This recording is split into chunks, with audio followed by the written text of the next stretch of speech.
Baik, selamat siang bagi kita semua di sini. Kebetulan saya membuat video ini pada siang hari.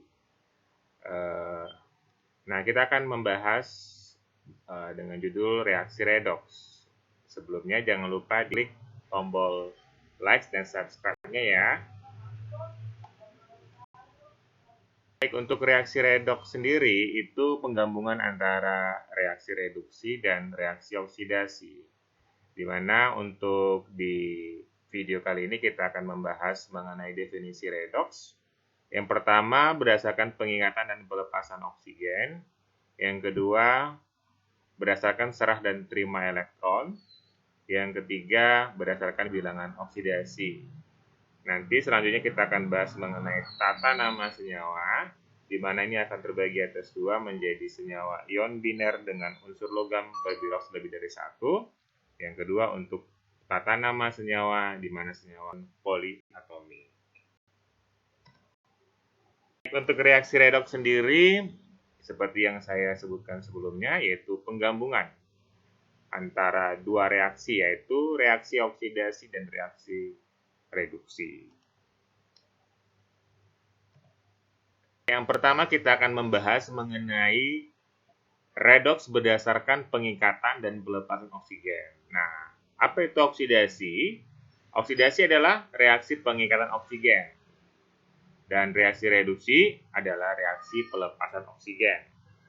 Contohnya ini bisa kita lihat, reaksi oksidasi yang pertama itu oksidasi suatu unsur untuk menghasilkan suatu oksida. Misalnya, ini Fe tambah O2 menghasilkan Fe2O3. Artinya si Fe di sini mengikat oksigen ya dari unsur Fe menjadi Fe2O3. Nah, sehingga di sini karena dia mengikat oksigen termasuklah reaksi oksidasi.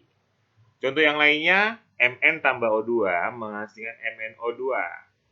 Ya, kita lihat juga di sini Mn mengikat oksigen menjadi MnO2. Oke, contoh yang lainnya bisa kita lihat di nomor 2, yaitu oksidasi atau pembakaran senyawa karbon menghasilkan gas karbon dioksida dan air.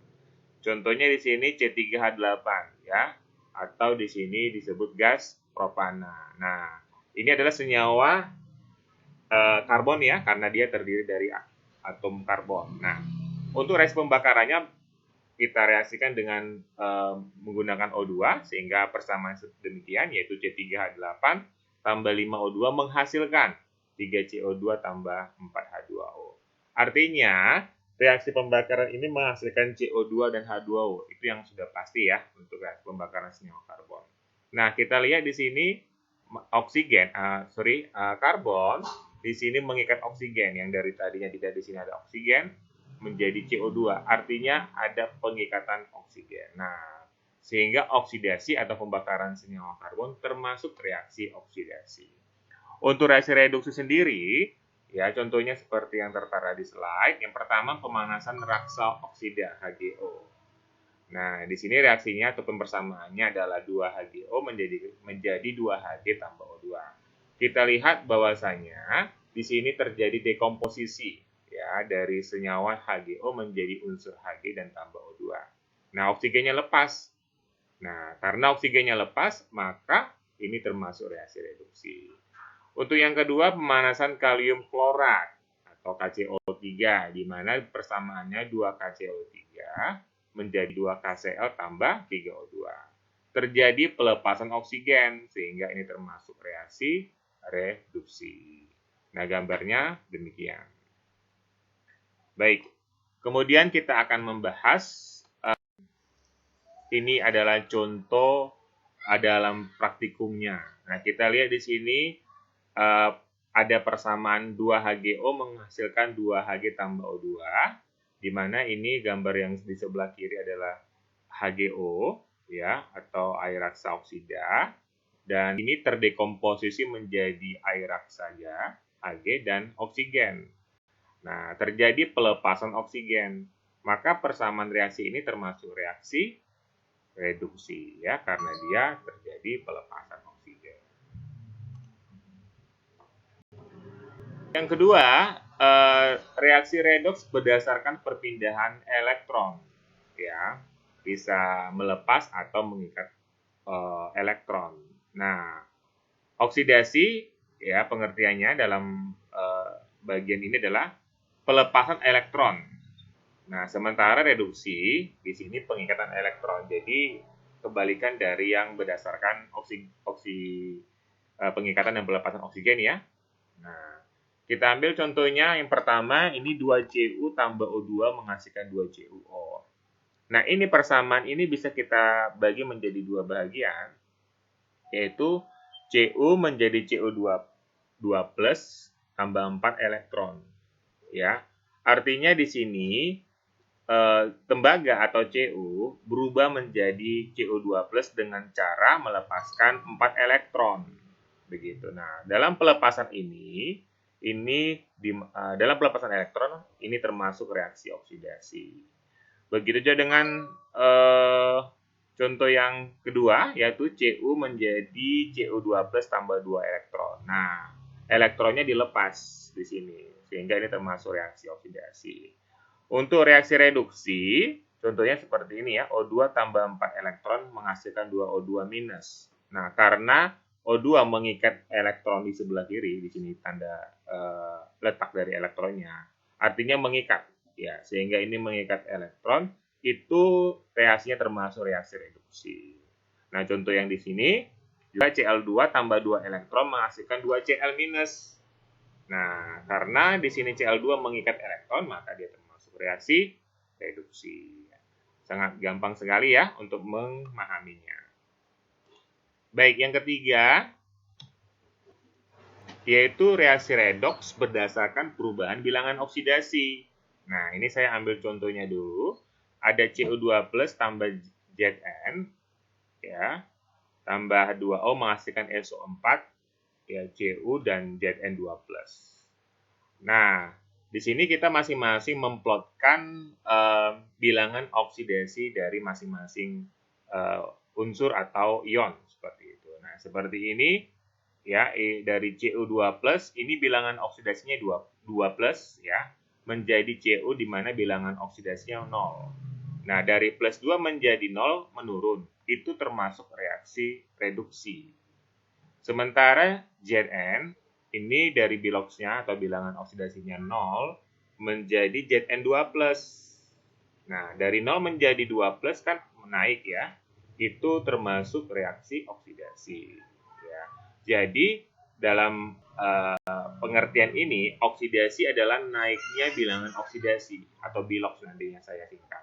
Reduksi adalah turunnya bilangan oksidasi, seperti itu. Nah, pasti belum paham, ya, bagaimana menentukan bilangan oksidasi masing-masing unsur, senyawa atau ion, seperti itu, ya. Nah, ini kita akan bahas beberapa aturan penentuan bilangan oksidasi atau bilox nantinya saya singkat. Yang pertama, bilangan oksidasi unsur bebas adalah 0. Ya, contohnya bilangan oksidasi atom-atom pada neon, hidrogen, O2, Cl2. Nah, ini semua adalah unsur-unsur bebas. Nah, unsur bebas itu apa? Maksudnya adalah unsur yang tidak terikat dengan unsur yang lainnya. Jadi hanya satu unsur saja. Yang kedua, bilangan oksidasi monoatom. Itu sama dengan muatan ionnya. Contohnya, bilangan oksidasi Na plus 1. Maka bilangan oksidasinya plus 1. Nah, ini Na plus 1 tidak termasuk unsur bebas, ya, karena ini adalah ion. Jadi, bilangan oksidasi ion itu sama dengan muatan ionnya. Ya. Contoh yang lainnya, ini bilangan oksidasi Mg2 plus itu sama dengan plus 2, ya, karena dia punya muatan yaitu 2 plus. Ya. Oke, aturan yang ketiga, jumlah bilangan oksidasi atom-atom pembentuk ion poliatom sama dengan muatan ion poliatom tersebut. Ya. Contohnya ini ada ion poliatom, artinya poliatom itu adalah ion yang unsurnya yang terdiri dari lebih dari satu unsur. Contohnya SO4 2-. Ini kan ion poliatom karena dia terdiri dari unsur S, sulfur, dan oksigen. Ada 2 unsurnya. Sehingga ini termasuk ion poliatom. Nah, nanti untuk bilangan oksidasi CS ya dan CO dalam SO4 2- itu totalnya sama dengan -2. Artinya total dari bilangan oksidasi kedua unsurnya ini harus sesuai dengan muatan ion poliatomnya.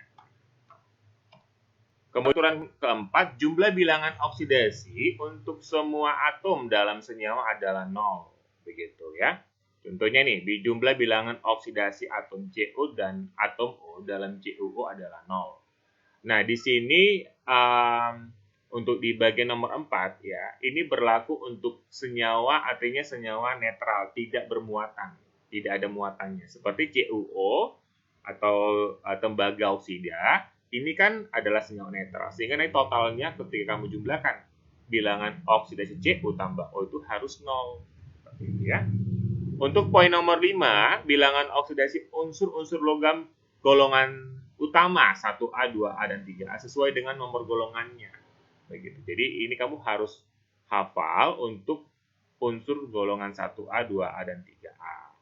Contohnya ini bilangan oksidasi K, bilox K ya, dalam KCl, KNO3, dan K2SO4 itu pasti +1 karena K atau kalium adalah termasuk golongan 1A.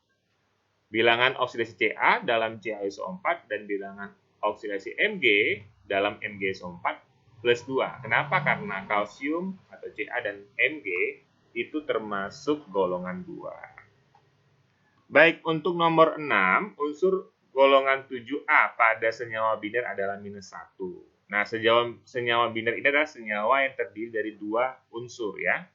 Contohnya NaCl senyawa binder. Nah, di sini ada bilox Cl ya. Bilox Cl pada NaCl adalah -1. Kenapa? Karena dia Cl termasuk golongan 7A ya. Dan dia ketika di dalam senyawa binder pasti dia mempunyai bilangan oksidasi -1. Yang ketujuh, bilangan oksidasi atau bilox hidrogen dalam senyawanya adalah +1 kecuali dalam senyawa hidrida. Atom hidrogen ini mempunyai bilangan oksidasi -1. Nah, contohnya adalah bilox H dalam H2O, NH3, dan HCl itu pasti +1. Ya, jadi senyawa hidrogen dalam senyawanya adalah +1 untuk biloxnya. Tetapi untuk bilox H dalam NaH dan CaH, CaH2 maksud saya, itu adalah -1. Karena NaH atau natrium hidrida dan kalsium hidrida ini termasuk senyawa hidrida ya. Untuk senyawa hidrida, hidrogen ada pengecualian yaitu bilangan oksidasinya -1. Yang kedelapan, bilangan oksidasi oksigen saya ya. Dalam senyawanya adalah -2 kecuali dalam senyawa peroksida dan dalam senyawa binar dengan klor. Nah, contohnya bilangan oksidasi O dalam H2O atau bilox O dalam H2O itu -2 ya. Kemudian bilangan oksidasi O dalam H2O2 dan BaO2 adalah -1. Nah, kita lihat di sini untuk oksigen dalam H2O ini H2O adalah senyawa ya. Sehingga bilangan oksidasinya -2. Tetapi H2O2 dengan BaO2 itu termasuk senyawa peroksida ya. Untuk senyawa peroksida, oksigen selalu bermuatan -1 ya. Kemudian ini ada untuk bilangan oksidasi dalam OF2 yaitu +2 untuk oksigen dalam senyawa OF2. Yang lainnya di sini bisa kita lihat ya, Cl2. Nah, Cl2 termasuk senyawa unsur bebas, sehingga unsur bebas bilangan oksidasinya atau biloxnya 0. NaCl berarti kamu harus bisa plot bilangan oksidasi atau bilox masing-masing unsur. Nah, bilox Na +1 karena dia golongan 1. A ya, 1A. Kalau Cl di sini -1 karena dia termasuk golongan 7A. Nah, begitu dengan selanjutnya CaCl2, Ca di sini +2 karena dia grup 2 atau golongan 2 dan Cl di sini biloxnya -1 karena dia termasuk golongan 7. Tetapi itu H2O ya di sini hidrogen +1 karena dia itu sesuai dengan peraturan. Untuk oksigen -2 begitu karena H2O itu tidak termasuk senyawa peroksida. Nah, ini menjawab untuk latihan, ya. Tentukan bilox Cl dalam KClO4. Nah, di sini Cl tidak minus 1 ya, karena memang ini termasuk golongan 7A, tetapi dia bukan dalam senyawa biner.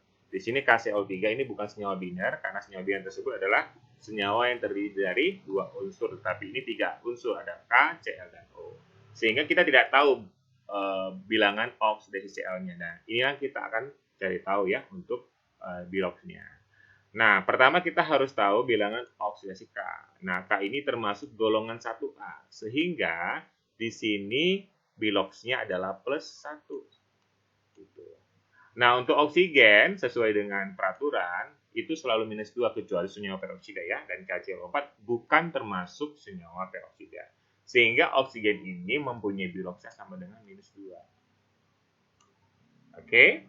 Nah, kemudian di sini kita lihat KClO4 adalah senyawa, bukan ion. Sehingga nanti total semua bilangan oksidasi unsur-unsurnya itu harus sama dengan 0. Ya. Nah, di sini kita akan bahas berarti bagaimana untuk menentukan si klornya atau Cl-nya seperti itu. Nah, kita totalkan semua bilangan oksidasinya, kalikan dengan masing-masing unsur. Nah, kalium di sini ada satu buah satu atom kalium, sehingga di sini kita perkalikan atau perhitungannya adalah satu atom kalium di mana biloxnya adalah plus 1. Ya. Ditambah Cl ada satu atom juga ya. Jadi 1 dikali bilangan oksidasi Cl. Saya buat di sini BoCl ya, karena dia ditambah, ini saya letakkan di bawah, ada 4 bilang oksigen atau oksigen, sehingga kita harus kalikan 4 kali dengan bilangan oksidasi si oksigen di sini minus 2. Ini saya hapus sebentar.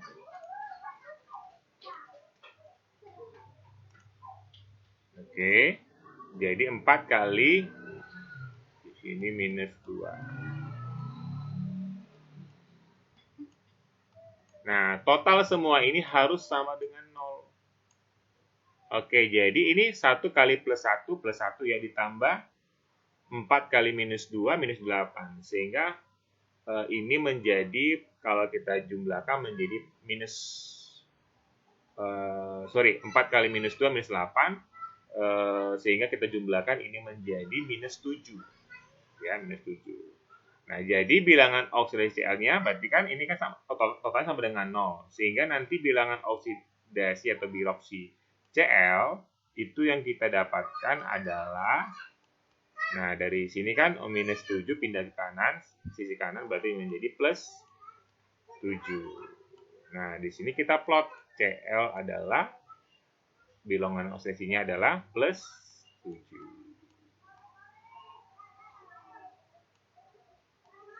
Begitu. Oke. Nah, coba yang nomor 2 dengan cara yang sama. Di sini Cr tidak kita ketahui berapa bilangan oksidasinya, dan oksigen yang bisa kita tahu langsung sesuai dengan peraturannya itu minus 2. Nah, untuk charge-nya sama dengan ini charge ya, Cr2O7 2 minus, artinya ini bukan senyawa tetapi ion poliatom. Sehingga nanti total semua bilangan oksidasi Cr tambah O itu harus sama dengan minus 2. Nah, di sini saya akan jelaskan. Berarti Cr yang kita ingin tahu ya untuk nilai biloxnya. Berarti 2 kali BO-nya si Cr ditambah dengan, nah oksigen ada 7 kali bilangan oksidasi si oksigen minus 2. 7 kali minus 2 langsung. Nah, ini saya kurung. Ya. Total semuanya sama dengan minus 2 sesuai dengan yaitu muatannya. Muatan poliatomnya maksud saya ya. Sehingga di sini kita bisa dapatkan 2 kali bilangan oksidasi. nya si Cl ya itu sama dengan, nah ini kita hitung dulu ya, 7 kali minus 2 kan minus 14, pindah ke kanan plus 14 kurang 2 plus 12. Nah, hati-hati di sini kita dapat plus 12. Bukan ini jawabannya karena ini adalah untuk dua bilangan oksidasi Cr. Yang ditanya adalah satu buah bilangan oksidasi Cr. Berarti kita harus bagi dua. Maka BOCCr atau BOCr sama dengan plus 12 bagi 2 sama dengan plus 6. Oke, dengan cara cepat nomor ya saya rasa tidak secara detail, ini minus 2, maka P-nya berapa? Nah, untuk oksigen ada 4 atomnya, 4 kali minus 2 minus 8. Pindah ke kanan plus 8, nah ini sama dengan muatannya, ada ini muatannya untuk poli atomnya yaitu minus 3, berarti plus 8 kurang 3, seperti itu, kurang 3 berarti plus 5, maka di sini P biloxnya adalah plus 5. Ya. Nah, sekarang kita membahas mengenai bagaimana sih untuk membedakan reaksi redoks dan bukan reaksi redoks. Ini ada contoh-contohnya. 2Ag tambah Cl2 menghasilkan 2AgCl, SnCl2 tambah I2 menghasilkan 2HCl tambah SnCl4 tambah 2Hi.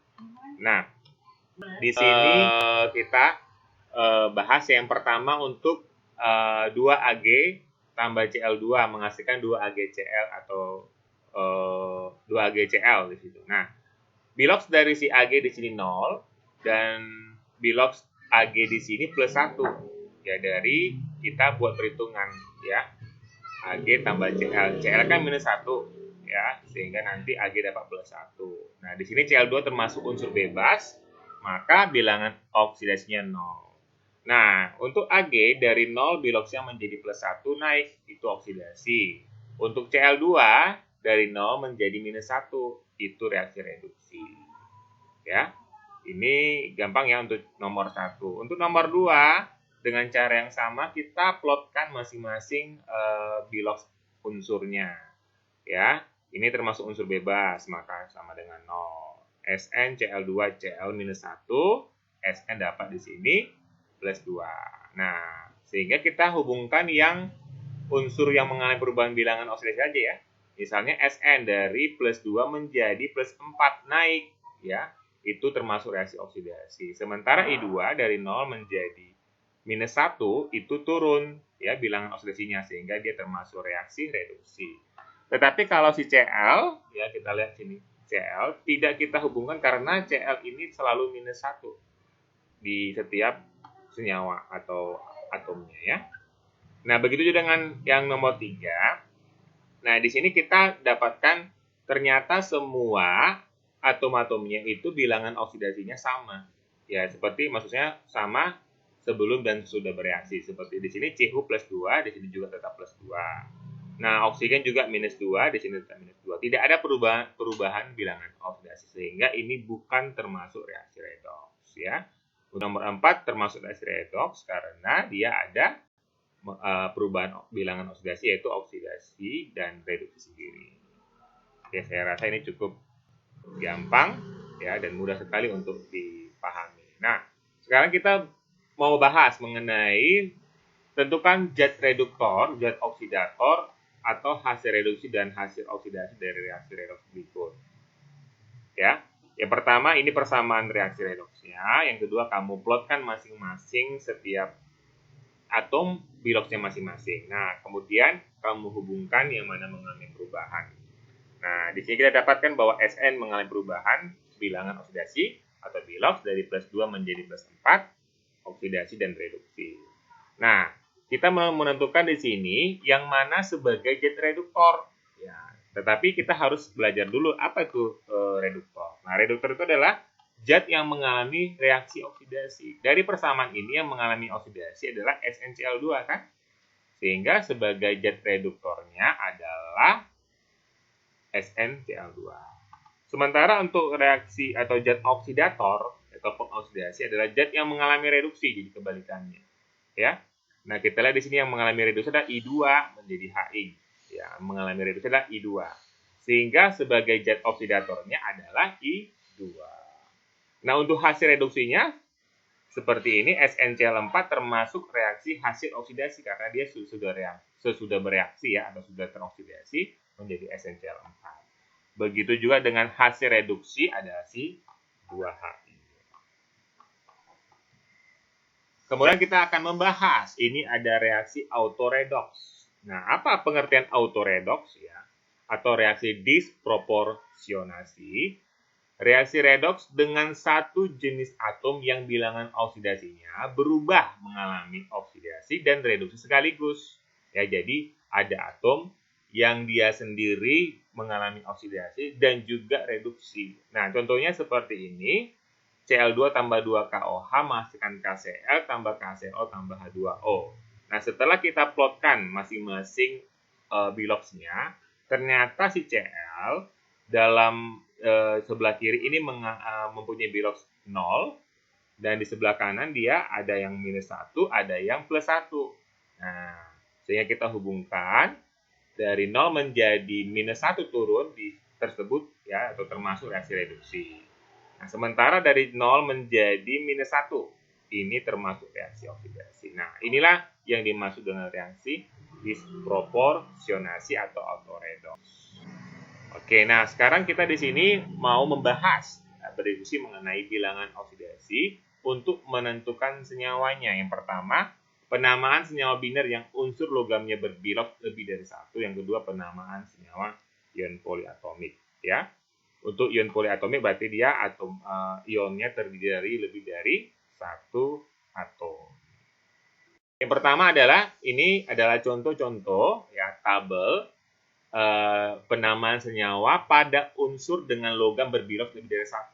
Nah, contohnya Fe atau Fe ya. Fe itu bisa menjadi biloxnya Fe plus 2 dengan plus 3. Nah, apa pengaruhnya dengan penamaan? Kalau di FeCl2 di sini kan bilangan oksidasinya Fe plus 2 ya untuk rumus kimia FeCl2. Sehingga penamaan jadi besi 2. Nah, 2 angka Romawi ini adalah bilangan oksidasi si besi tersebut atau si Fe. Nah, untuk FeCl3 di sini nama senyawanya adalah besi 3 klorida karena bilangan oksidasi Fe di sini adalah plus 3. Untuk yang kedua demikian, di sini PbO2 timbal bilangan oksidasinya 2 sehingga namanya jadi timbal 2 oksida, dan PbO2 di sini bilangan oksidasinya 4 sehingga namanya jadi timbal 4 oksida. Dan CO juga demikian.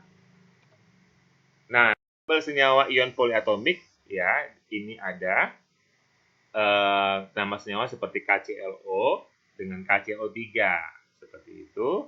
Nah, untuk penamaannya ya, yang pertama KCl itu adalah kalium hipoklorit. Oke. Nah, KCO3 itu kalium klorat. Jadi berbeda dia untuk penamaannya.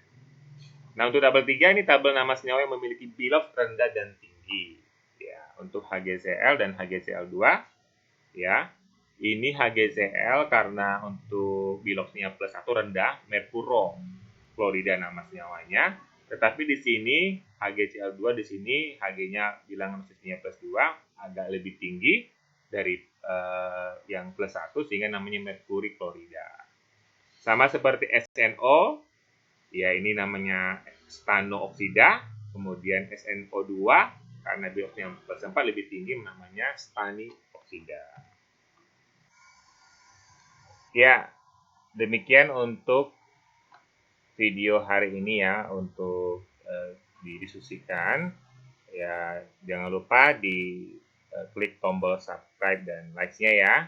Oke, terima kasih. Sampai jumpa di video berikutnya.